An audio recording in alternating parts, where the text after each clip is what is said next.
Wondery Plus subscribers can listen to Morbid early and ad-free. Join Wondery Plus in the Wondery app or on Apple Podcasts. You're listening to a Morbid Network podcast. Redacted, Declassified Mysteries is a new podcast hosted by me, Luke LaManna. Each week, I dive into the hidden truths behind the world's most powerful institutions, from covert government experiments to bizarre assassination attempts. Follow Redacted on the Wondery app or wherever you get your podcasts. Hey, weirdos. I'm Elena. I'm Ash. And this is Morbid.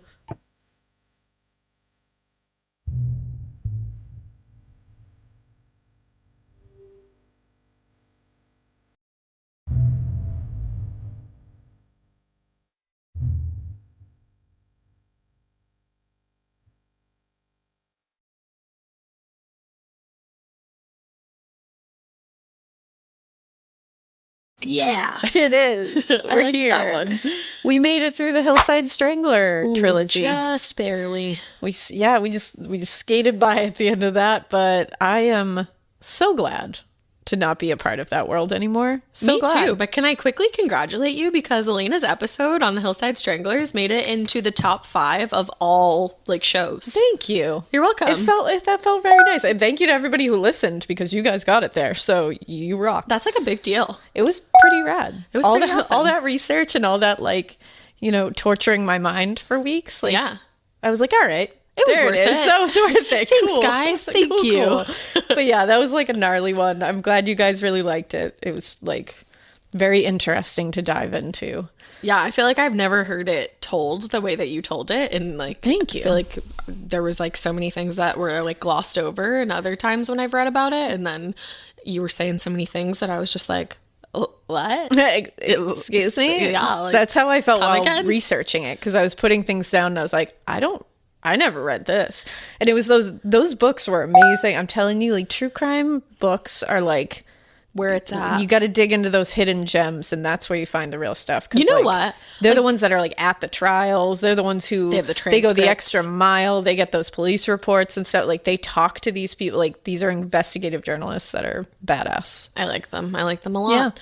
Books in general are just really good. Guys, I just like books. I like to read. I like books. I like to read. I'm actually trying to read more for leisure instead of For leisure purposes. I know. Instead of just reading terrible, brutal things all the time. I know. I got what's the book called? So many people suggested it. It's The 7 Husbands of Evelyn Hugo, I think. Oh yeah, you mentioned that. Yeah, it's been on my coffee table for quite some time. And You're gonna get to I've it. yet to open it, but You're gonna we'll get get it there. I have faith. Yeah. I read another book last week and Ooh, what was it? well, it was about the case that I'm going to tell you about today. Oh, and we're gonna get a little haunted with it today. Yeah, a little haunted. It's so funny because I feel sometimes you'll look into something, and I was saying this to you this morning, but right now I'm talking to the listeners, okay? You guys right there. I'm talking to everybody. But I'll just go on my phone. Forget it. I'm not even here. I'm checking out. No, but you'll see America's most haunted place, and then you'll dive really deep into the whole haunting of it all, and there's only 4 things that are haunted. That happens so often when you'll get a recommendation and you're like, ooh, and Right. usually they are good haunts. So it makes it worth it. Yeah, but it's you're expecting you're expecting your cup to floweth over. I'm with expecting haunts. my wazoo to be filled with haunt. Exactly. Okay. Yep. But the wazoo is pretty haunted up in here. We're gonna be talking about the Eastern State Penitentiary today. This I'm excited about. It's really interesting, and I went crazy deep into the history of everything because you just have to with this. Yeah, you to got it. understand why it's haunted. You have to understand the whole history of it. Of course you do. So for this one, this episode right here, I read this book called The Eastern State Penitentiary. Oh, all right. Properly Yeah. named by Francis X. Dolan. Oh, Francis, get it. He sounds very fancy. I like that his middle name is X. Yeah, I love that. Or initial. We love a middle initial as X. X. It's saucy. It's mysterious. I like it. It just feels old timey. It feels very Feels a little European. villainous. Yes, it does. Feel a little villainous, which I love. It does, but he wasn't a villain. He wrote this book. It's really awesome, and I'm 5, so I do love when books have lots of pictures. But like, especially for something like this, like I want to see it while I'm reading about it. Because you try to picture it in your mind, but you're like, I don't know what that looks like. Yeah, you gotta Goog. I didn't grow up in like 1887, so yeah, I mean, I did, but you didn't. You did. So, well, without further ado, we'll get into it, but you should definitely read that book and look at the pictures because look at those pictures, guys. There's so many of them. It had like great reviews on Amazon, and I was like, well, purchase. But the penitentiary itself was supposed to be a solution for harsh prison conditions. I hate harsh prison conditions. It's so hard. Harsh prison conditions that inmates had been suffering while they were in some of Philadelphia's other prisons. So in 1787, this man, he was a doctor, and his name was Dr. Benjamin Rush. He founded the Philadelphia Society for Alleviating the Miseries of Public Prisons. I felt like I feel like you could maybe condense that, right? I don't know. I mean, like it tells the story. It does. But sometimes you want a little intrigue with the name. You want to go like, what's this about? What and if then it was you find just out. the Philadelphia Society for Public Prisons? Yeah. It could just be that. He doesn't bury the lead. He puts it right out there. And his mission was an important one. Yeah. Because this group was the first prison reform group in the entire world. Oh, just that. The entire world. The entire globe. Now, they argued that we could go about reform in a much more humane way, and they had some interesting ideas up their sleeves. So in 1821, the Pennsylvania legislator, I can't talk at all, the Pennsylvania legislature finally decided to listen to what these people were saying, and they approved funding for the world's first true penitentiary. Okay. So it would later become known as the Eastern State Penitentiary. Oh, I know that. Yeah, that's why we're here today. So Pennsylvania got 12 acres of land and $800,000 to complete the project. And at the time, it was one of the most expensive projects in the entire world. Yeah. 800,000? Like 800,000. That's crazy. Is a lot today. Exactly. I actually didn't but look back up what then, it was. it must be wild amount of money. Probably like over millions. Oh, for easily. sure. Yeah. Because it's already like close to $1 million Yeah. today. But there was a contest held to see which architect out of 4 architects would come up with the best design for the prison, which I was like, that's fun. I love that. Just like, who's going to design the best prison? That is fun. It's like in like 5th grade when you're like, who's going to design the class shirt? Yes, but but like, except it's a prison. for prison. But the winner ended up being a man named John Haviland. His blueprint laid out a building in the shape of a wagon wheel with one central building in the middle and 7 blocks, that would be cell blocks, that just kind of jutted out from the center. Oh, okay. Basically, if you can't picture it, just think of how a 5-year-old draws the sun. Yeah, there you go. Yeah. Now, the goal was for the prison to house 250 inmates. Uh-oh. Just 250. And I'm guessing that didn't pan out. Didn't really pan out. But in John's original blueprint, that would have worked because it would have made 256 cells, so you'd have 6 left over. Awesome. Oh, we love that. But you guessed it, the inmates kept coming and coming over the years, and eventually the prison had to undergo like multiple additions. Oh no. That's always when things fall apart. Yeah, things just really went downhill quickly here. Yeah. But construction, before anything went downhill, started in 1822. And by the time the penitentiary was completed, it was 1836. Oh, wow. And blocks 4 through 7 had to become 2-story blocks instead of single-story blocks like 1 through 3. Oh, okay. Because there was just so many inmates at that point. They were like, we need to do like double floors now. So instead of like adding on wagon spokes, they just added on stories. Top. Okay. Exactly. And that was only blocks 4 through 7. So 1 through 3 were like the single stories, and then 4 through 7 had 2 stories. Okay. But the building was intentionally built on a hill 2 miles outside of the city in this town called Francisville. And they did this on purpose so that people would be able to see it, as so it would serve as a constant reminder, like, you don't want to end up there. Yeah, it's kind of just like looming over everybody. Literally. But still far enough away. And it was built in like a very almost like European, like castle-esque kind of way. And it was like, at that point, it wasn't even modern anymore. Yeah, it's so like gothic-y. It's very gothic-y. So it was kind of like, oh, like that's like old-timey, and like things in the old-time days are scary. You know what I mean? I love things in the old time days. Yeah. They sure are scary. They are, but do you know what I mean? No, that no truer statement has been said. Things in the old Things time in days, the old time days are scary. Like European places in the old days, just chop your head right off right there. Old time days architecture is really scary. It is. Yeah. It's like It's daunting. It's ominous. It's huge. But also, fun fact, it was built on land that used to be used as a cherry orchard, which is just like so happy. I was just getting, that's so pleasant. So pleasant. And then prison. That it's just like penitentiary. Penitentiary, overtaking the orchard.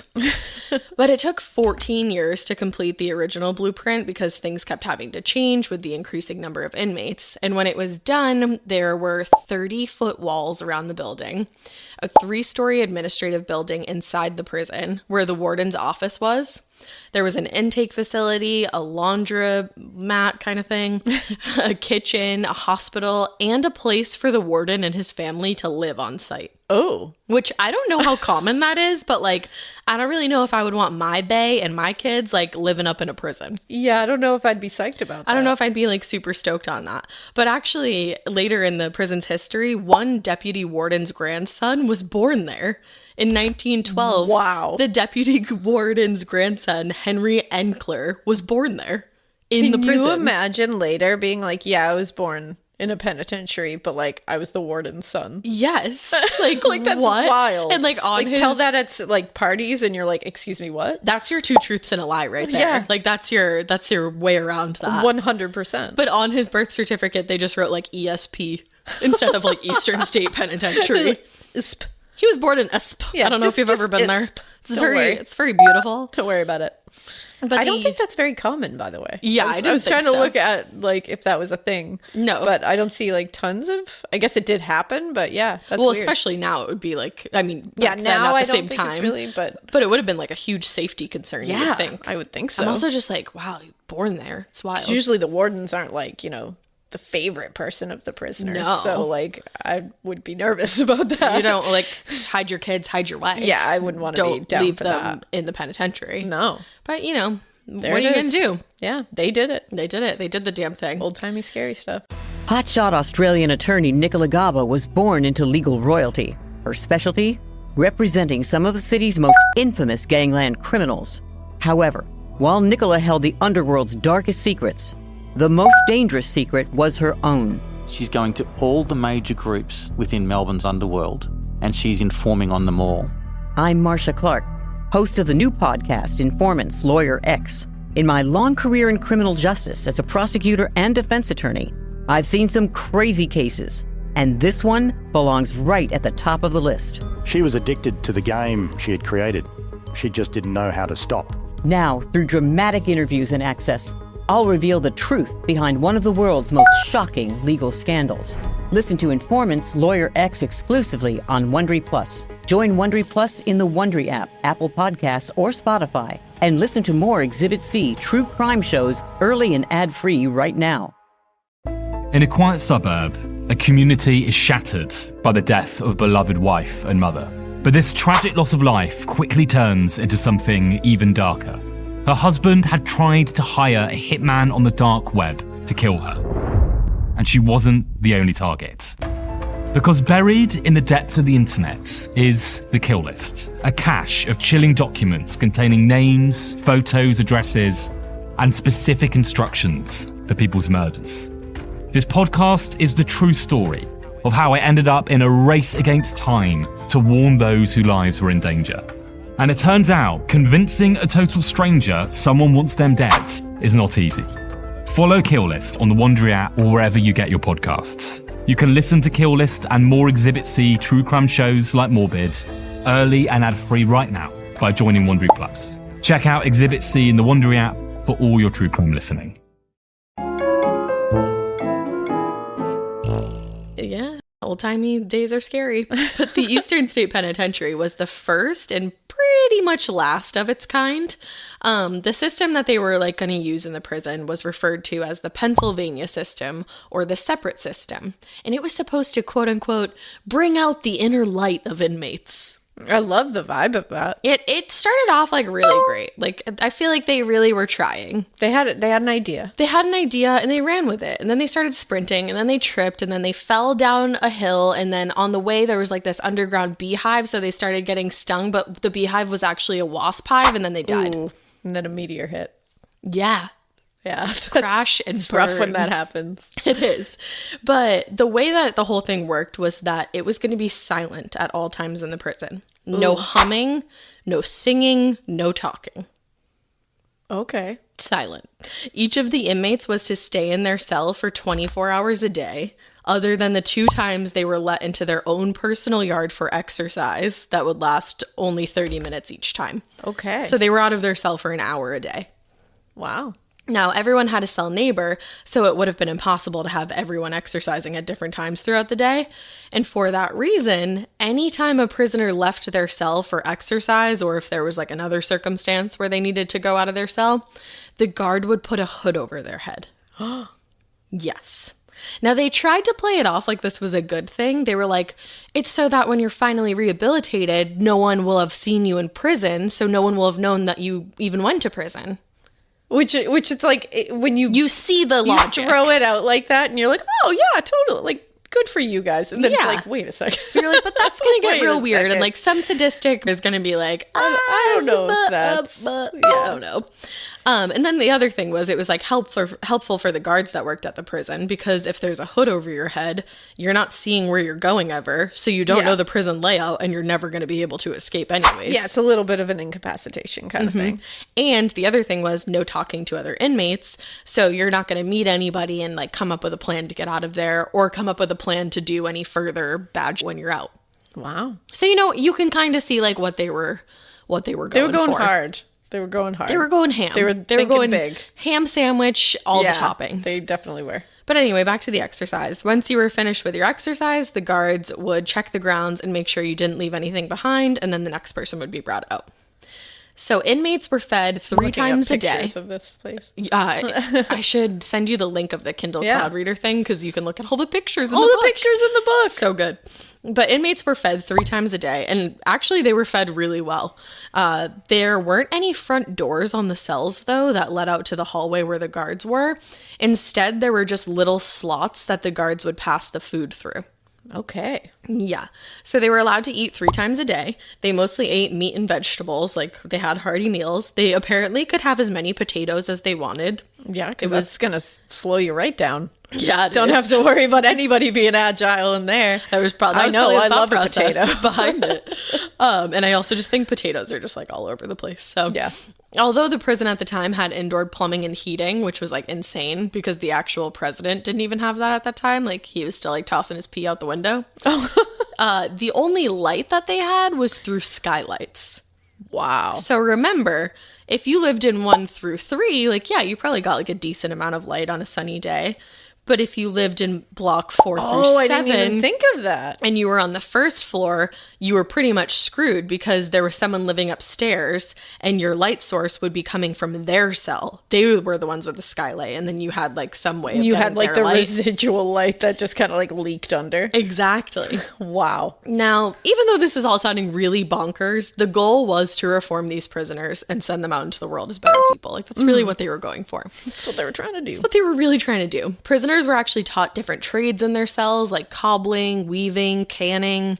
They also learned to give each other haircuts, which I was like, so then did you take the hoods off for that? I was just saying, I was like, there's a loophole. Did we cut a hole in the top and just maybe give everyone bowl cuts? It just said that they got to give each other haircuts. All right. And when the penitentiary first opened, there was a barber shop in each cell block, and your hair was supposed to be kept neat and short. So I think it was just like kind of your hair needs to be kept neat, so we'll like look over that little small thing. Yeah.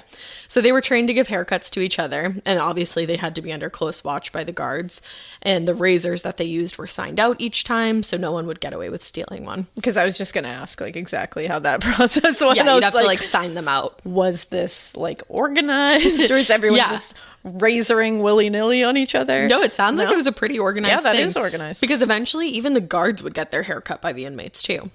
That's trust. That's a bold move. That's a trust fall with a razor involved.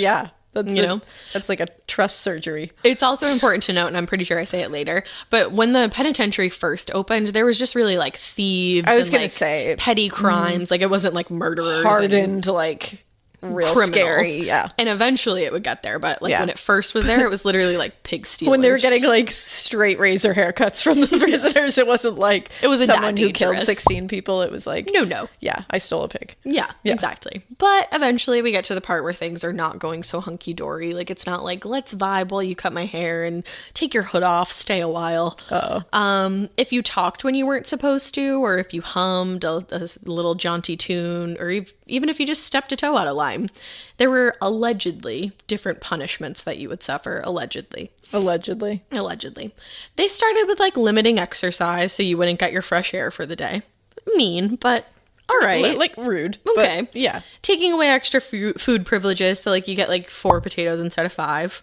I mean, to me, that's ruder. That's but, terrible. But sure. But eventually the punishments got worse and worse. And you can imagine the guards are starting to like feel this power. There's a power struggle. They're like putting hoods over people's heads. So it's like, Yeah, that was takes never a going to sadistic last. fuck to do that, I feel. Yeah, that was never going to be a thing that just stayed the way it was. Stayed copacetic. The power shift was going to happen here. Exactly. So there were cells that were specifically used for punishment, and they were called dark cells. They were in block 4 on the ground level. If you were sent to one, you would walk into a room that was painted entirely black, and the skylight was covered. So even, like, remember, you don't even get a lot of light anyways in those blocks, but whatever light you were going to get was now shut off. Ooh. So you were in a completely dark room. And that can really with you. Oh, yeah, like in sensory every deprivation. way. Yeah, because it's complete sensory deprivation. Like, it will, if your eyes up, your mind will start to like, oh, man. it's sad.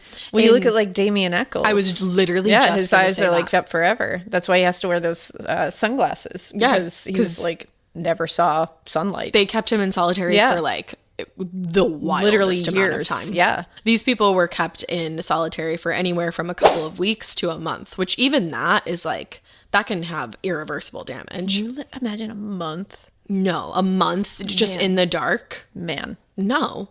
And things got worse and worse. And now there were rumors of the iron gag. So the iron gag, I'm going to get you back for all those medieval torture episodes. Bring it. It was a metal brace that a guard would put into an inmate's mouth. Some say that they attached it to the tongue. So there were chains that came from the brace in the mouth that would be chained to cuffs around your wrists, which were often behind your back. And the more and more you struggled to get out of it, the tighter the brace got around your tongue. Ooh. And a lot of times your tongue would like rip open, or you would just die from your injuries because you could like rip your whole tongue out. Yeah. Or like choke on your infection tongue. and stuff. Infection, exactly. Like a lot of people died. And in 1835, there was an investigation into the death of an inmate who supposedly died because of the iron gag, but the prison officials were eventually exonerated. Oh boy. Now we're getting to it. Now we're getting to it. And if that wasn't bad enough for you, let's talk about ice baths and exposure to the elements. Let's do it. I'm not sure which is worse, this one or the iron gag. It's like, I feel like they're both equally up on different ways. wavelengths. Yeah. Yeah, exactly. So in this form of punishment, a prisoner would be forced into an ice bath, or they would just lay there while a guard just poured buckets of freezing cold water on them. And then they would be brought outside into the like winter conditions, totally naked, and you would be left there until ice started to form on different parts of your body. That's literally Elizabeth Bowtry. Yes, She it is. literally did that. That's all I could think about while I Holy was saying shit. it. In 1831, an inmate named Seneca Plymley was one inmate who suffered from this form of the ice bath punishment. And he actually was released from the prison not too long after his ordeal with that punishment. And he was considered incurably insane. Wow. I mean, that will just like change your entire set. That'll break you into two. Oh, yeah. And think you're already in solitary confinement and you're not talking to anybody else and you have to wear a hood on your head when you leave. And then all of a sudden they're throwing you in ice baths and sticking you outside. It's like, No. Of course he was incurably insane at that point. That is so torturous. So torturous. Now, moving on to the mad chair. The mad chair was another form of punishment. Was it angry? It was when you were angry. Oh, okay. So, or like you, not really, you would like go mad in the chair. Oh. So you would be strapped to a chair called the mad chair so tightly that you would lose blood circulation over the course of a day or two. Oh. And some people say that there's instances where people's limbs actually needed to be amputated. Oh, I believe once that. they were free because the circulation Yeah, was you cut just off circulation gone that at that long. point. for days at a time. I mean, think about when you like accidentally like wrap something too tightly around your finger. Yeah. You cut off circulation, And the how panicked pressure. you get, and you're like, get it off. yeah. Or even like when you sit on like your feet for too long or Yeah. something like that. This is like you were strapped to a chair, and oftentimes they would gag you. Oh my God. It was just like absolutely It's terrible. wild.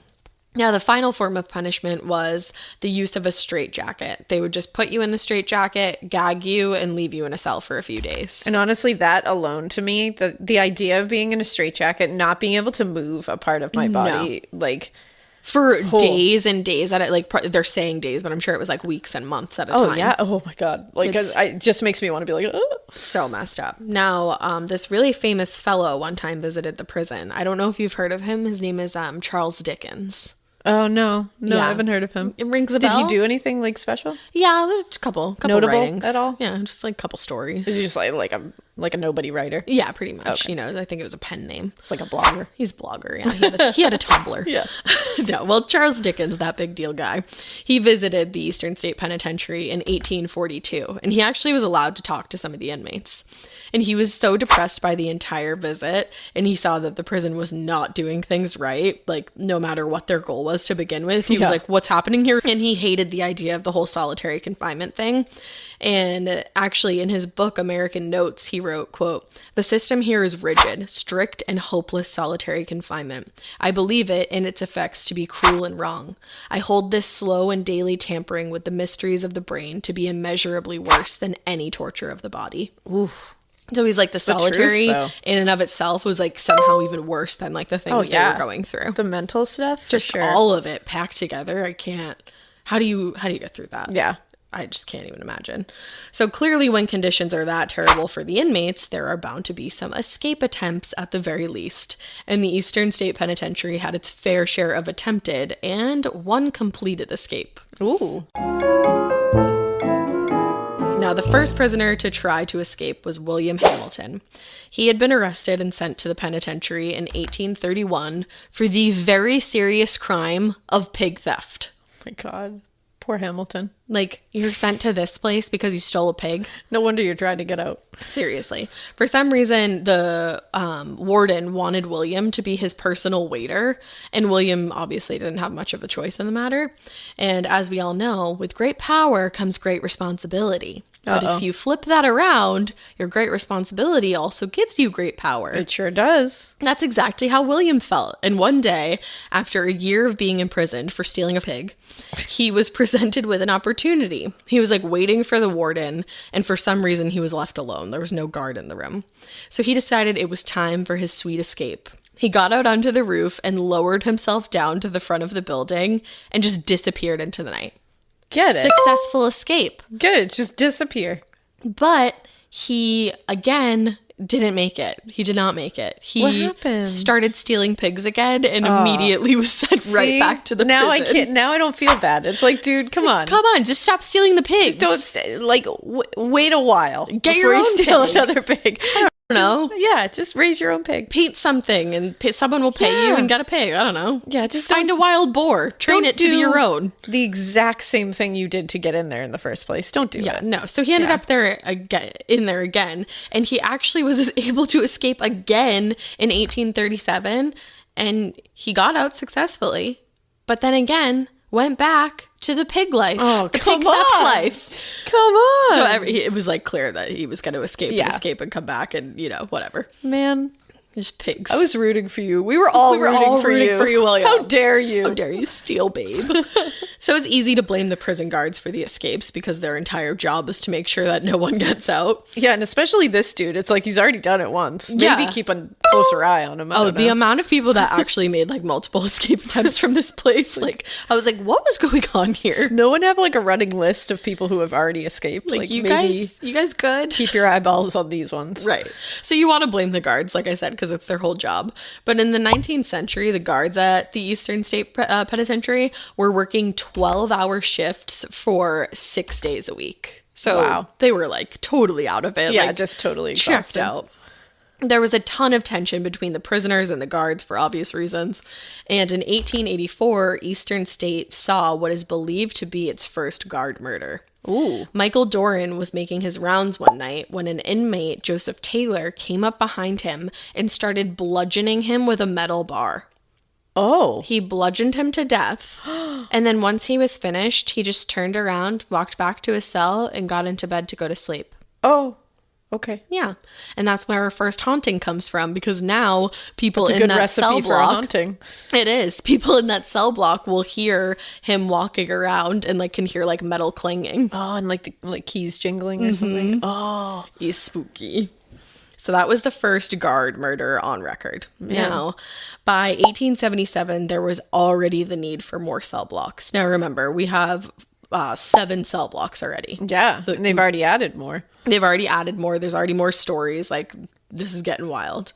Now, the warden of the prison at that point was Michael Cassidy, and he was actually a really good warden. At that point in time, things kind of got looser. Like, he lifted the rules a little bit, and he really believed that if you treated these people like humans, then maybe they would like act like humans when you release them back into society. Yeah, like you could actually rehabilitate them to be in society instead again. of just like pouring ice over their faces and strapping them to chairs. He was like, maybe we should try a different approach. This doesn't seem to be working. No. And actually, he was the longest serving warden in the prison's history. Wow. He worked as a warden from 1881 until 1900. Wow. But he was the one who designed the new cell blocks. Cell blocks 8 through 11 were a lot bigger than the cells in the other blocks, but that was because they didn't have the personal exercise yards. Oh, okay. Now, in the 1880s, cell block 3 was converted into a hospital that was equipped with an x-ray room, an operating room, and eventually separate rooms for inmates suffering from tuberculosis. Damn. Yeah. It's weird because they had like all the tools to do these really awesome things, and they did, but then there's just like such a dark side to it. Because it's humans. Exactly. We can't do anything without we turn everything into like dark. We fit all up. Yeah, we're given all the tools and we just take it to a dirty place. Because every time I'm like, oh, okay, it's turning around. And then I'm like, no, it's not. There it goes. It's not. But the inmates with tuberculosis were put in these special rooms. And the rooms had big openings in the back and they were covered with like a metal grate fence. But it was like fresh air on the other side. So air was coming in and out of the room. So then you weren't like having like lingering nastiness and bacteria in the air. Just everybody breathing the same germs. A really good idea for the time. Yeah, you know? air circulation. Who'da thunk? Whoa. Now in 1911, cell block 12 was completed, and it was the first block that was 3 stories high now. Damn. And instead of a skylight, each cell just had a tiny window. And the ceilings in these cells were not arched. All the other ones were arched. Oh, okay. Because it was like the Gothic style. Cell block 12 was when things really started changing architecturally in a big way. But aside from architectural changes, Eastern State was about to make a big structural change. By the early 1900s, most of the individual confinement had faded because of overcrowding reasons. They were like, we have no way of just making these cells personal cells. Like, we have to put people together. Ooh. That's when things go down. That is. So there were rooms in the prison, but it's also like when things go up, because these rooms in the prison were now being used for group classrooms and workshops where everybody's working together and they're actually like learning skills together. That makes sense. They're earning wages and everything. In the classrooms, they could work toward getting a high school diploma. And eventually they would even build baseball fields and basketball courts for them to use. Damn. Down the line, they eventually formed their own teams and like played games against each other. Huh. Like, that's so, I've never heard of that happening. Like Twilight, but make it prison. Exactly like Twilight. Just the exact same thing. But since people weren't really eating in their cells anymore, and that was like going to become a problem anyway, you're going to get like bugs. Oh, yeah. So they officially made a dining hall that was opened in January of 1924. And like on holidays and stuff, they would let them put a tablecloth on the dining hall tables. Make it fancy. And they would decorate and everything. But it was built where some of the exercise yards used to stand. But there wasn't a ton of room in the dining hall because the way it was built, it was really narrow. And by that point, the prison was like really suffering the overcrowding issues. Oh, that stresses me out just thinking about it. I know. It's just like, I feel like it's like so yucky in there. Claustrophobic. But it made it difficult for the guards to monitor the prisons in the dining hall. For sure. Which is scary. And that's a scary fact because by 1928, most of the prisoners, 1,753 inmates at this time. Now remember, My God, this was 250 to begin with. it was wasn't supposed it? to hold 250 prisoners, and now by 1928, we have 1,753 inmates. And I told you this was going to come back. Of those inmates, a ton of them, like a majority of them, were serving time for murder at this point. Oh boy. So we've got like murderers, we've got rapists, we have armed robbers, like we've got big dogs up in there. Yeah, with it's small no longer dogs. just pig thieves. And actually, this was a men and women's prison for a long time. Oh, wow. The women were kept away from the men, and eventually, That's interesting. in the 1920s, they were sent to a different prison. So by the 1920s, there was no women in there. Yeah. But they figured out ways to like write letters to each other and stuff like that. Oh my God. And the last woman prisoner that was like in the prison at the time, she was in there for poisoning her husband to death. Oh damn. Yeah. So Wow. crazy.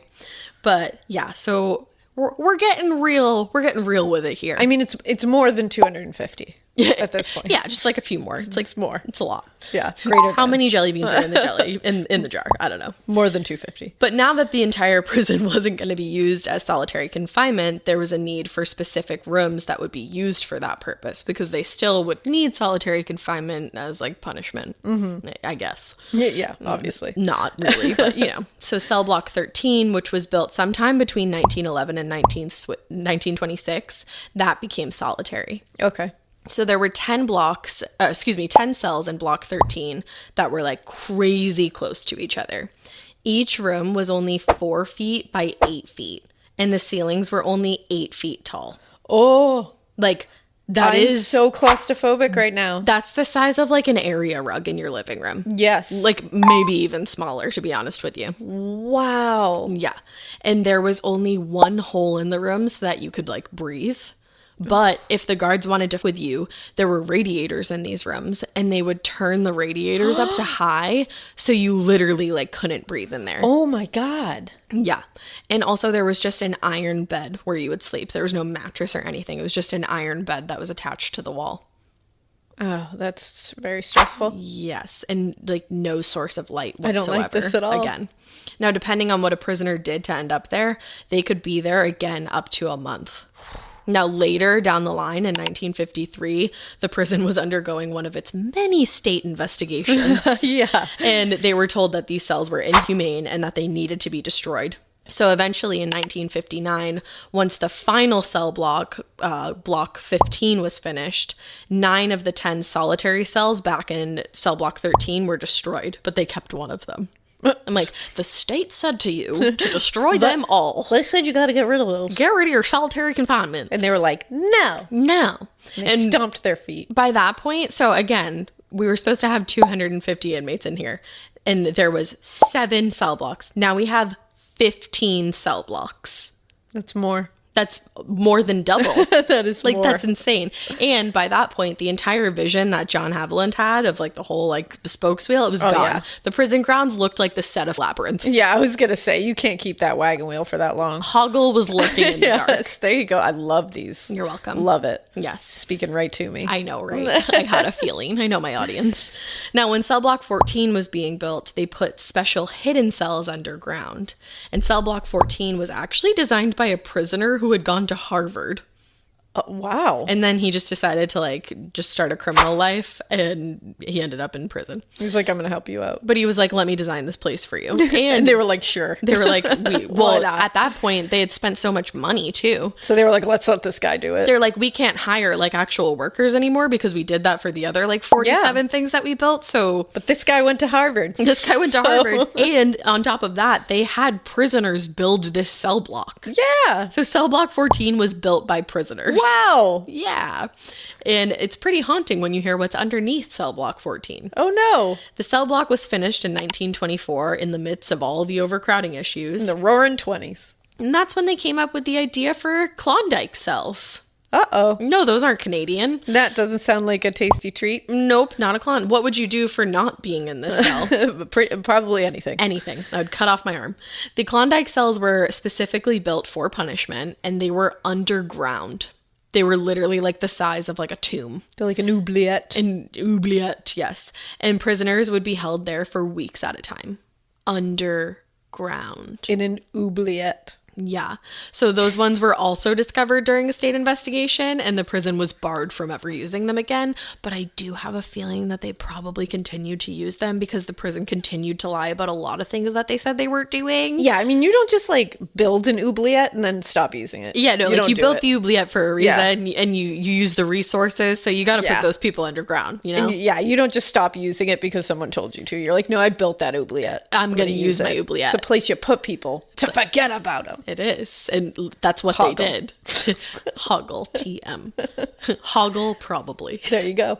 But what? Yeah, that's wild. I just don't understand how this place wasn't shut down because they underwent many investigations, not only into like the circumstances and like the like surroundings of these people, but also the financial things. Like they were like lying about how much money they were spending. They were like at one point that's pretty standard.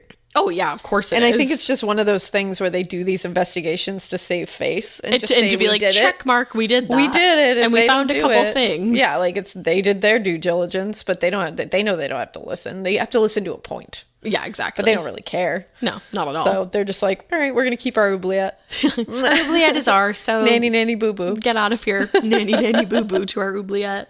But cell block 14 became one of the most crowded blocks in the entire prison, even when it had 112 cells. Wow. 112 cells, and it is still like crowded. Imagine how loud that would be. How smelly. loud, smelly, Hot. dirty. Fucking, you'd be sick all the time. I You feel would like see the air. literally. You could chew the air. I bet. Don't chew the air. Don't do it, Never but you chew the could. air. Whew. You never chew the air. Never chew the air. Don't do that to the air. Now, fast forward all the way to 1937. They add another terrifying structure to the prison, and this time they do it in the front. Back in medieval times, this thing that they added to the front of the prison was called a barbican. A barbican. Or a barbican. It sounds awesome, but I bet it's not. It's really not that bad. But to be fair, the structure was necessary because it was there to heighten the security of the prison because things inside were just getting increasingly more violent. It's getting wily in there. It was getting wild. There was already a prison riot at one point because of low wages, because they obviously weren't paying them what they were supposed to be.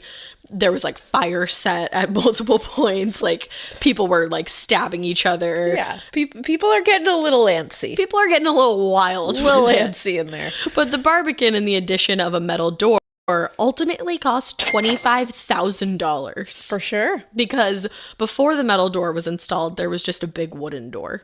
Yeah. Like, I mean, in Beauty and the Beast, like Gaston's coming, he's gonna knock that thing down with a statue. Let's go. Let's you gotta get look it. at like the Three Little Pigs and the Big Bad Wolf. Yeah, I'm puffing, I puff, and I blow Yeah, your he's gonna door door down. down. I just light it on, like, there was fires. They probably were afraid that they were gonna light the door on fire. Man had invented fire by this point, so Yeah, a long time ago. and they were apparently lighting them in the prison. They so. were lighting fires Yeah. in the prison. Like, someone damn. tell me how. But the metal door was able to be electronically opened from a control center in the warden's quarters, which I was like, wow, in 1937? I know, Like, technology. whoa, baby. Now, perhaps one of the events that prompted the barbican and the new metal door was the escape of one Leo Callahan. So let's get into some of the people that are being housed here. Now, what is the barbican? It's basically just like a building in front of the prison so that you would have to go through there. And okay. like that's where you would, like, if you were able to meet with your family, that's where you would be would meet them, so that it wasn't like you're in the middle of the So prison. it sounded a lot scarier than it was. Yeah, it sounds way scarier than it It was just like a visit room. Yeah, it was just like an addition where like you would be like checked in and like stuff like that. And I think eventually they moved the warden's quarters there so that it was like safer. Yeah. And like the office and stuff. That makes sense. You know. But Leo Callahan, he was sent to the Eastern State Penitentiary in 1920 for assault and battery with intent to kill. Oh, Just that. that little thing. Now, by July of 1923, he had seen enough of the inside walls and he decided that he was going to test the theory that this prison was inescapable. Because we all heard that about the Titanic. Okay, I wanted to make that joke and I'm really mad that you stole it. Sorry. It's okay. Just saying. That's literally exactly what I thought of. It's the truth. Whenever somebody says Anytime- it's like unbreachable, unsinkable, Unbreakable. breakable, unescapable. It's the opposite of those things. It's just, it feels like a jinx. And Leo was like, "Brr, brr, brr, brr, brr," with his middle fingers. Now, he was friendly with another prisoner called George Brown. George Brown, before he was in the penitentiary, was actually a carpenter. And he was the one who designed the 30-foot ladder that he, Leo, and 4 other inmates would use to escape. Now, George had designed the ladder so that it would be easily concealed. And when I first read that, I was like, how do you conceal a 30-foot ladder in a tiny, tiny cell? Yeah, that's magic. That's a task. That's literal magic. That's a task at hand. It's really not. We have a wizard, Harry. It's really not when you think about it, because really he just needed to make sure that it came in smaller pieces. Yeah. So the pieces of the ladder were broken down into 6 5-foot segments, and when the time came to escape, it worked. That's still pretty impressive. I mean, yeah, because like, are you just like taping it like together? 6 5-foot segments, like no one's paying attention to you just putting this together. Yeah. And those are pretty big pieces to be hiding. 5 foot. That's me. That's bigger than That's 6 of me. That's bigger than the solitary cells. Yeah. Like one side of them at least. Like, could you hide 6 of me in a cell? if I tried. It would be hard though. Yeah, you're kind of Just saying. loud. Yeah. You're noticeable. But ladders aren't, I guess. And I don't really think anybody was looking. Apparently not. But so yeah, they were able to use it, and they got out of there. The pieces of the ladder, they just put them together, and they said, let's climb over this wall. They overpowered one guard, and they made their way to the east wall and climbed over with the help of George's invention. And apparently the east wall was like the easiest wall to escape from. Yeah, like, it always is. A lot of the escapes took place there. Yeah, I mean, every east wall. Yeah, I mean, the sun rises in the east, and that's where I escaped from. Of course. Bada bing, bada boom. Everyone knows that. Obviously. Now, every single member of Leo's team was found at some point or another and brought back to prison. Oof. One of them was even found in Honolulu, Hawaii. Oh, damn. I don't know how they found him, but they did. And they were like, back to the Eastern State you go. Oh, what a bummer. You're just like vibing in Hawaii. And just then a quick vacation. Fucking the warden is like, hey, my guy. Oh, man. That would suck. I would hate that. But the only one who was never found was Leo, making him the only prisoner in Eastern State Penitentiary's history to successfully escape. Leo, where are you? Dead. Where were you? Vibing. Isn't that crazy, though? Out of that many inmates, he's the only one who was never found again. That's impressive. Yeah. And that was an impressive escape. And you feel so bad for George. It's like he's the mastermind of this ladder, and Leo's just like using him. Yeah. Were you even real friends? Were you even his friends? Like, you couldn't house him too? Did you even text him on his birthday? Did you even send him an edible arrangement in the prison on Valentine's Day? Did you even write on his Facebook wall? Did you Probably even not. help him with his MySpace layout? No, you didn't. No. You didn't. No, you weren't didn't. real friends. Yeah, fake ass friends. Real nice. But yeah, throughout the years, there would be more escape attempts. Actually, over 100 people would try and fail at some point to escape. Wow. Now, there is one more big escape attempt that we can get into here. But first, I have to introduce to you the 3 key players. We got William Francis Sutton. He was actually featured on our Crime Countdown Daring Prison Breaks episode. I knew that sounded familiar. Yeah, and this whole thing might sound a little familiar, but like, whoa, baby. William Francis Sutton, he got to the Eastern State Penitentiary in 1934. He's one of the world's most famous bank robbers, and some people say that when he was asked about why he robbed banks, he said, well, that's where the money is. But he said he never said that. But like, that would be awesome. Also, though. he's not wrong. Like, hello. That's correct. He's like, because there's money there. Like, that's where the money is. Next question. Anything else? Shall I go on? He was referred to as the gentleman bandit and the actor. The former because he was pretty nice to all the people during the robberies. Like, he was just like, can I have that money, please? I have to have it. I have to have it. I have to have it. And the latter because he would wear all kinds of different disguises while he was robbing people. Sometimes he would be dressed as like a delivery person, and sometimes he'd be dressed as like a straight up police officer. All right. Now, fun fact, later in life, a lot of his convictions were overturned on like super minor technicalities. Wow. So he died on the outside in the 80s. And I think he died in Florida. I think he like retired in Florida. Wow. Funny. Now, Frederick Tenuto worked as a hitman for the mob, and he was known as the Angel of Death. Oh, what a nickname. The Angel of Death. I feel like a lot of people have that nickname, though. But like when you're part of like the mob and that's your nickname, and that's like, true. You go into prison with that nickname. Yeah, you're not to be fifth. Now he got to the Eastern State Penitentiary in 1938 after he was convicted of murder the previous year. Moida, as Spencer Henry would say. And finally, we have Clarence Kleindienst, who many believe is the mastermind behind this huge escape plan. Now, Clarence, before he was in prison, was a stonemason and a plasterer. He ended up in prison on charges of forgery, bribery, and larceny. Oh, just that. Yeah, just that. But needless to say, he was good at building and apparently dismantling, too. He was in cell number 68 at Eastern State. And allegedly, before it was his cell, it was like a storage facility in the prison. And he convinced the guards and the warden that he'd clean it up and it could be his cell. Now, I think it was originally supposed to be only his cell, but he did end up having a roommate. But instead of cleaning up the cell, he got to work figuring out how to build a tunnel out of the cell that he and 11 of his buddies would use to escape. Who could have seen that coming? Not me, never. When he's like, I'll clean this up, they're like, you're so nice. Oh my gosh, thank you, Clarence. So sweet of you. We'll get rid of that roomie of yours eventually. Yeah, don't worry. You'll get your own space. He's like, I want my own space. I know it's really overcrowded in here, but I'm important and I'll He's like, I have a lot of thoughts. I need to be alone. Yeah, sorry, get away from me. No, it was a long process, but he was able to hide what he was doing by making a plastic mold of his own face that he would leave in his bed for when the guards would check. That blows my mind. He made a plastic mold of his own face. That kind of commitment. He was about to appear on Face Off. He sure was. Are you kidding me? And then number 2, he created this panel in the wall that could easily just be put back, and you could put a trash can in front of it so it wouldn't look like anything was up in there. Man. He's a smart guy. He's a smart guy. There you go. That's a callback. It is. Now, it took some time, but by April 3rd, 1945, Clarence, Frederick, William, and 9 of their friends entered the tunnel and climbed out the other end outside. Now, the tunnel was 15 feet down, 97 feet out, and there were electrical lights hung up throughout the entire thing, as well as fans along the way so that they wouldn't get hot in there. Wow. This was a mastermind. This is like Shawshank. It literally is. Straight up Shawshank. Straight up. Wow. Now, there were some points where all of them had to be completely underwater. There were other points where the tunnel was only 18 inches wide. Oh, no. I wouldn't fit. No. And can't do it. Eventually, though, they made it out.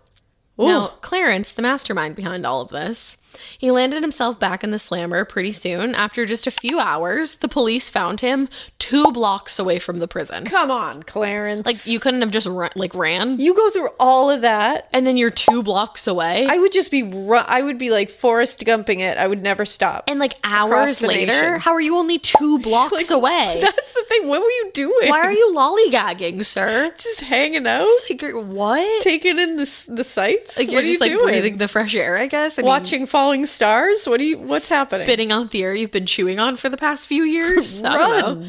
Ridiculous. I can't. Wow. William Sutton was the first one that the police found, and he later tried to pretend that he was the mastermind behind this whole entire thing. He wrote a book about it. He was like, it was me. And it's it was me, and it's you got caught though. I was literally just gonna say, then why were you caught first if you're such a mastermind? Not the flex you think it is, sir. Weird flex, not okay. Another guy named James Grace, he was one of the 12 who escaped. He just showed back at Eastern State by himself because he was just this life of being on the run is not for me. Oh my God. And he was hungry.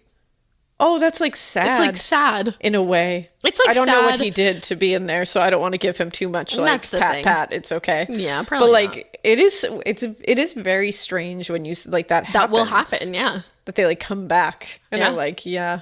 It's like Charlie Manson. He was like, I want to be in jail forever. Yeah. And they were like, no. No. Sorry. No. I mean, you really can't be. But you don't have to. Yeah. Life on the run ain't for everyone. No. Now, finally, Frederick Tenuto was found with one of the other escapees.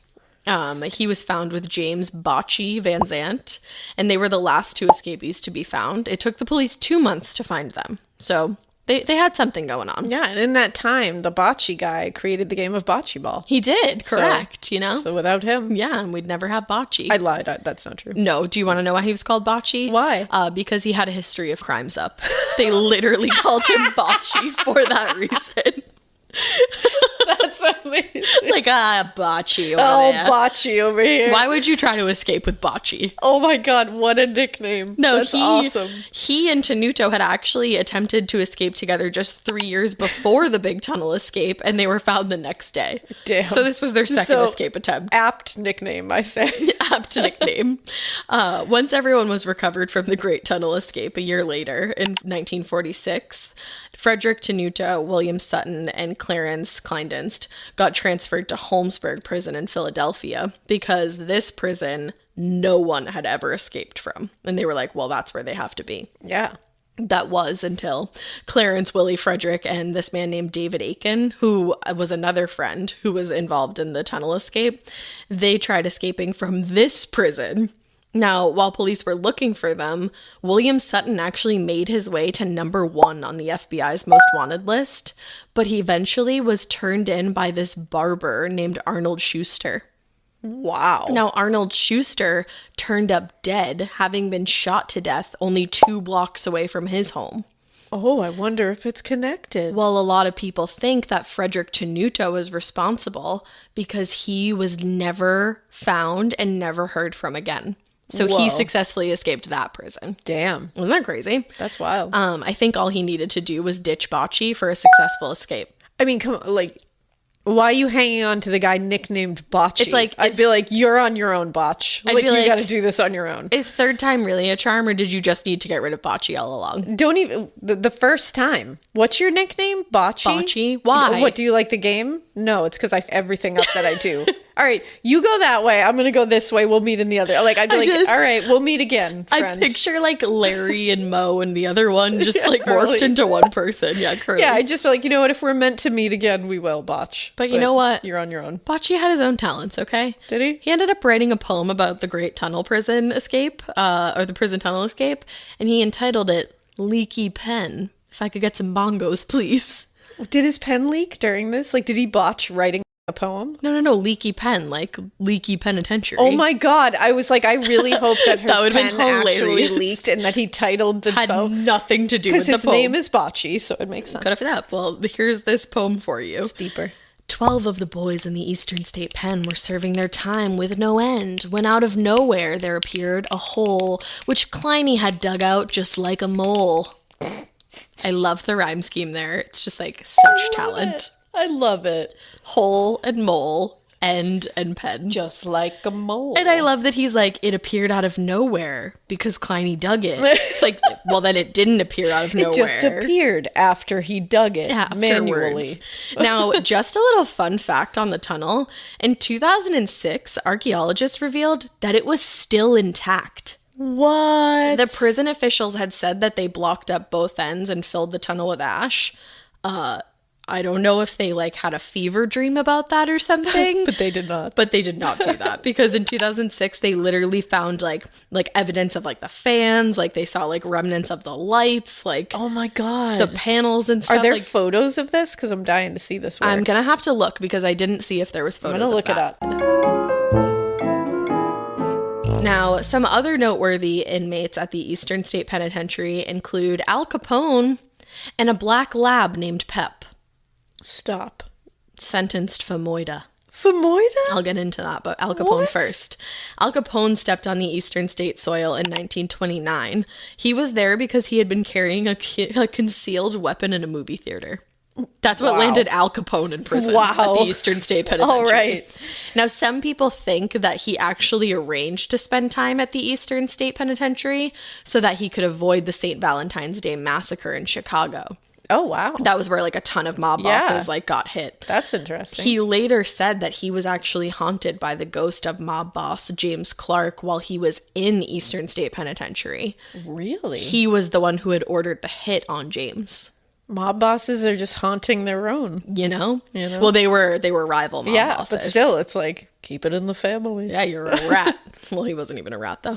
But it would make a lot of sense if Al had arranged to be in prison because his room was rumored to be, like, super luxurious for the prison. Of course it was. He's Al Capone. Al Capone. I found this quote describing it that said, quote, "The whole room was suffused in the glow of a desk lamp which stood on a polished desk. On the once grim walls of the penile chamber hung tasteful," I said penal chamber. I took a sip of it, and I was trying to keep it in. I said penile. Hold on. That penile chamber. Oh, sorry. Wow. On the once grim walls of the penal chamber hung tasteful paintings, and the strains of a waltz were being emitted by a powerful cabinet radio receiver of handsome design and the fine finish. Wow. It's like, I'm sorry, were you at like the Hilton Inn? Is this the Ritz, Al? Is What this is the this? Ritz-Carlton, my guy? That I do have pictures of. You should look it up right now. I'm It's funny. definitely looking that up. They don't have the like pictures of what it actually looked like at the time, but they recreated the room. There's like an armchair in there. There's a rug. There's literally a writer's desk. It's like I would live there. I would live there. Oh yeah. Right? Oh, that's a cool room. It's a vibe and a half. It is. Now, while Al was there, he was said to have bought new uniforms for the baseball teams and just like listened to waltz music on the radio. There you go. He just vibed. He just vibed in the Eastern State Penitentiary, just vibing. But then on March 17th, 1930, his time was served. So people heard that he was going to be leaving the prison at this certain time of the day. It was like the afternoon. So they gathered outside the Eastern State waiting to catch a glimpse of Al Capone. But what they didn't know was that he had made a deal with the warden. The warden let Al leave early that morning and transfer to another prison so that he would be able to leave from that one and at the same time, and he would avoid all the attention and potential enemies hiding in the crowd. Oh yeah. Because at that point, the St. Valentine's Day massacre had occurred and people were like pissed and knew that he had something to do with it. Oh yeah, and they're looking for So they him. were like, I'm gonna shoot you, basically. Yeah, I'm gonna shoot you, Al Capone. I'm gonna shoot you, Al Capone, you know? But yeah, so he didn't have to leave there. Wow. He left another prison. And That's fun fact, a lot. he actually had his tonsils taken out in the operating room inside of the prison. Wow. Yeah, if you follow me on Twitter, your questions are now answered. Look at that. I've heard that's really hard as an adult. Yeah. It's not a good recovery as an adult. It's easier when you're a child. I can imagine. Do we even need tonsils? No. What's the point of a tonsil? To take them out. Okay. To become inflamed. Do you have tonsils? I do. I have my tonsils. Yeah, too. I never got mine taken Me out. either. It doesn't matter. Did you? Hey, You listening? Did you? do you have tonsils? Cool. Okay. All right, nice. Yeah. Did you enjoy the grape flavored Jello when Yeah, you got there them you taken go. out? I don't know. That was really specific. Now there was also a black lab that did time apparently. Yeah, in I the gotta know penitentiary. about this. All right, so his name was Pep. He did pose for an actual mugshot. Please Google it at this very moment. I'm literally If you're driving a obsessed. car, please pull over first. But he was said to have been in prison for murder. He was the dog of Governor Gifford Pinchot, I believe is how you say it. And allegedly, he killed the governor's wife's cat. I don't know what to say. So the whole I've been thing- rendered speechless. The by whole this. thing was definitely like a publicity stunt. Oh my god. He's just, and black labs are my favorite dogs. Stop it. This He's so photo. cute. And he's beautiful. He's gorgeous. The whole thing was just a publicity stunt, like something to write about in the newspaper, because apparently nothing was happening that day. Oh, poor Pep though. He He gets his reputation smeared for the sake of their smeared reputation. He's got a freaking mugshot. Dorinda's making fun of him. Man. But he was basically sent there to boost inmate morale and like cheer them up. But he actually didn't even end up hanging out with the inmates. He ended up doing rounds with the guards. Yeah. He was just like, I'm here. I'm I here. murdered a cat. Yeah. Think about what I'll do to you. Right, exactly. Yeah, it wasn't the only animal at Eastern State. There was another dog there that was one of the guards' dogs, and her name was Lady. You can look her up Oh, too. She was Lady. she was a beagle, actually. Aw. And actually, according to Charles Dickens, one of the inmates had a bunny in his cell when he visited, and others were said to have kept like cats and birds. This reminds me of like the Green Mile. So When he's got his little mouse. I was gonna say it at the end, but the Eastern State Penitentiary is actually one of the prisons that the Green Mile like is inspired by. Oh, that's it. Because it's so funny because this whole time I've been like, wow, that's Yeah. all I keep thinking of. So if you look at pictures, the floors are painted green. oh, that's crazy. Yeah, it was like one of the main ones that inspired the Green Mile. Stephen King. Stephen King is my Wily dude, son. I love you. right? That's awesome. Now, I think the last important event to talk about before we get into the haunting of it all is the riot that took place on January 8th, 1961. Yes. It was not the first riot, like we know, but it was the biggest riot in the prison's history. So this inmate named John Klausenberg, he's walking back to his cell with this brand spanking new guard. And he's just shooting, they're vibing. He's like, how was work? He's like, oh, you know, it was good. I cleaned the food up. Like, yeah, how you like your job as a prison guard? This is how it went. Do you want to, like, I just got to stop by my friend's cell. Can you just let him out for, like, one quick sec? Like, we just got to chat about something. Dude, this is the oldest trick in the book. Literally the oldest trick in the book. Just gotta stop by house real quick. This opened up this guy's friend's cell. And then the two of them, like, overpowered him, obvi, because they're, like, inmates. Yes. And, like, they're probably in there for, like, some shady. And eventually, 800 prisoners ended up being freed from their cells and just started trashing the prison. That is so scary. 800 prisoners. Angry criminals that have been cooped up and have been like wronged, like they were being like abused. So they were lighting rooms, like the record room, on fire. They literally lighted the record room on fire. Oh my god. They were stealing from the pharmacy. They cut the phone lines at one point. There was like multiple, but they cut some of them. They were stabbing guards and like beating them up and then stealing their uniforms and putting them on. So like that it's like who's who. It got so bad that the city police, the state troopers, and the prison warden himself had to mastermind like an operation in the middle of the entire riot to like figure out how to take back power. How do you? And excuse me, it was the deputy warden. So they came up with this thing called Operation Prison Breakout. And eventually they were able to regain control of the prison. But That's for wild. a little while, guards were locked back up in cells with prisoners because the prisoners had stolen their uniforms. So then nobody knew who was who. So they had to like lock everybody in cells together until they figured out who was prisoner and who was guard. What? Yes. Wow. Insane. So Joseph Brierly was working as deputy warden that day, and he was credited as being the mastermind behind Operation Prison Breakout. So he like helped regain control of the prison. That's impressive that they were able to regain it at all. Seriously, later on he was able to become warden. But not before the district attorney announced that the prison was a danger to everyone in the city nearby. Yeah. They're like, now they're like, yeah. Get out of here. Move to the country.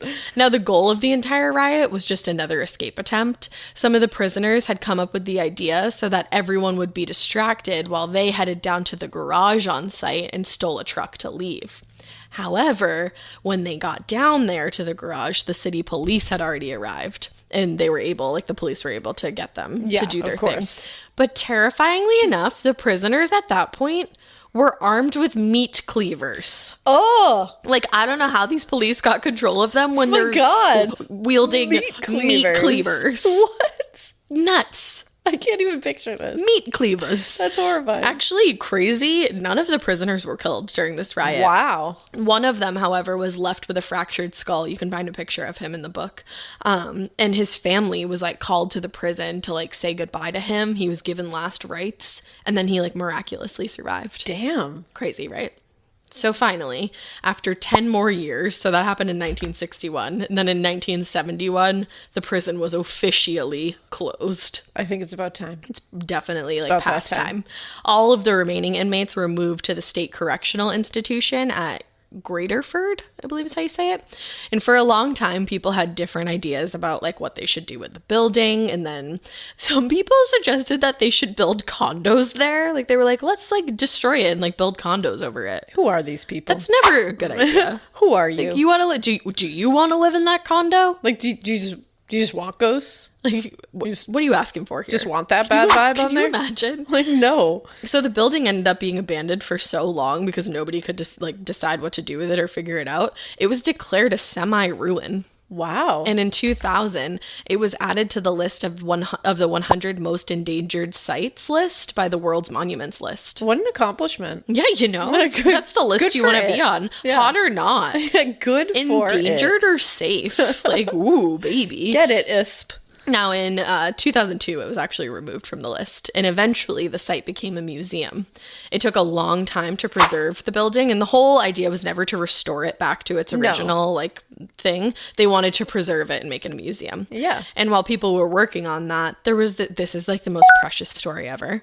There was this man named Dan McLeod. He was a city worker, and he was like working on the project with all the people, like, you know, getting this place up and running, I dare I Yeah, say. at least for museum. You know, and while he was working there, he realized that there was a whole bunch of feral cats living inside. Like it had like its own little community of cats. Like a colony of cats. Literally. So this man took it upon himself and would go 3 times a week and feed all of the cats. That's precious. Like, ruin me. That's really wholesome. The ruins have ruined me. I like that. So he passed away in 2003, but in 2004, this artist named Linda Brenner made an art installation called Ghost Cat, and it was installed in the museum in 2004 in the memory of not only the cat population, but Dan McLeod, the cat man. Oh, stop. Like, ruin me. You just took hold of my heart. Ruin me. That's so sweet. So now for the hauntings. Cool. I had to tell you like Get me a there. really cute story before I was like, that's so sweet. All right, let's this place do this. is haunted. So each block seems to offer something a little different. In cell block 12, people hear echoing voices and cackling laughter. I love that. Loves it. Yeah. In cell block, everything's funny. I get it. lols, just lols and good So times. much fun. In cell block 6, people have reported seeing shadowy figures around the walls that are just like circulating the walls. But cell block 4 seems to be the scariest of them all. So here's a story for you. When the prison was like totally abandoned and they were just working on getting it together for the tours and everything, they had to hire this locksmith named Gary Johnson to actually get into cell block 4 because it was like totally locked. Yeah. So when he was removing the lock from the cell, he said that as soon as he removed the lock, he felt this sudden force take over his body, and he like felt like he was being held up, like he like couldn't move. And he said he felt negative and horrible, but that this force wouldn't let him go. And then all of a sudden in front of him, there were swirling faces on the walls. Oh. And one of them like was calling to him. What? Yeah. I don't like that. Hate that. I don't like that. No, thank you. People say that when you go on tours, there's towers that used to be like looking over like the yards and stuff. So that like watchtowers? Yeah, watchtowers so the guards could watch over them. People say that on tours, if you look up, you'll still see one of the guards standing there. I want that so bad. You'll hear like wanna see that. screaming and like yelling in the prison. There's also like rattling like of the like bars of and the stuff? bars and everything. I like, want to go here. super scary. Well, This has got to be a trip we got to make. we can. Because we're close. Now, up until 2008, you actually had to sign a waiver to enter the building. Get me there. Like, I'm going to choose to believe that Sign it's me for the up. ghosts and not like liability reasons of like a cinder block falling on my head. But yeah, like, is this like asbestos? Because I'm not into that. is this but asbestos or is this ghosts? Because if it's ghosts, like I'll sign 5 times. I'll sign for Asbestos, ghosties. I'm not signing for sign my lung first name. damage. That's That's my first name. But people have gone on tours and like they hear all these things. And if you ever want to go for Halloween, they have this event all through spooky season, like leading up to Halloween. I believe it starts in September, and it's called Terror Behind the Wall. Shut and up. the site says, are you ready? I'm ready. It includes 2 haunted houses. Stop. 3 immersive walkthrough experiences that apparently aren't scary, 3 live and interactive performances, 4 themed bars and lounges, I'm literally obsessed with this. 3 opportunities to explore all of the cell blocks so you can like experience the haunting for yourself. Philadelphia is not that far away. Honey. We could drive. I need this. Like we could go. I literally need this. We could go. Yes. This Hallows Eve. We could literally go. Like, should we figure it out after I this? really want Can to. you imagine? And you took one of my last fun facts that the Green Mile was inspired by this. Oh, sorry. It's okay. But this is a really fun fact. At one point, there was an audio tour that you could take, and it was voiced by Steve Buscemi. Stop it. Stop it. Iconic. Immediately, as if we couldn't get any better. As if it couldn't get any better. What? And they've also used the site for a couple of movies. I don't know. I've never heard of this movie. It's called 12 Monkeys. 12 Monkeys? You've never heard of that movie? No. Wow, that was with Brad Pitt. Okay, well, it was filmed there. Oh, that's crazy. And also Transformers Revenge of the Fallen was Hey, look at was, that. was there. Wow. Yeah, so Look at that. let's go for Halloween yesterday. Honestly, it's driving 5 hours. That's like going to Maine. That's like not bad. nothing. And you get 2 haunted houses, 3 immersive walkthrough experiences, 3 live and interactive performances, 4 themed bars, and 3 opportunities to explore the cell blocks and see swirling faces all around the walls. Worth it to me. Let's go. Worth it. Let's go, girls. I want to go. let's go. I want to go really badly. So yeah, that is the Eastern State Penitentiary. Damn. Wildin'. What a tale. What a tale. What a place. I want to go. I want to go too. I want, like, you can go see like Al Capone's You room. sold It's all me. set up. You sold You me. can like maybe pretend that you're escaping from the East Wall. Hell yeah. That's what I would want to do. Like, so crazy. I want to see the faces. And they have like all these like big like memorial things. yeah, and, like just like displays information of things. and Yeah. displays. The and history alone. there's like a bunch of like art installations. Wow, I really want to see this place. Seriously. And if you want to see this place, but you're a little too far away, please, please, please go get that book, The Eastern State Penitentiary by Francis X. Dolan. I'm going to link it in the show notes. And literally the entire book is just like a ton of pictures, and like there's even more information in the book. That's amazing.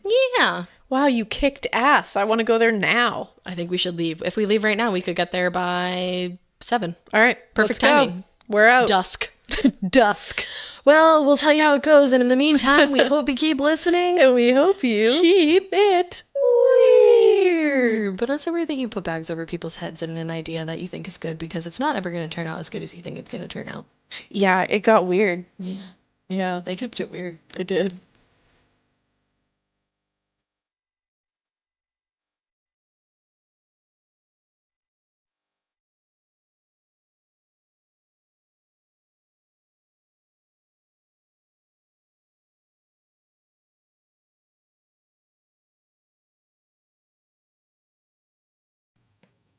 If you like Morbid, you can listen early and ad-free right now by joining Wondery Plus in the Wondery app or on Apple Podcasts. Prime members can listen ad-free on Amazon Music. Before you go, tell us about yourself by filling out a short survey at Wondery.com/survey.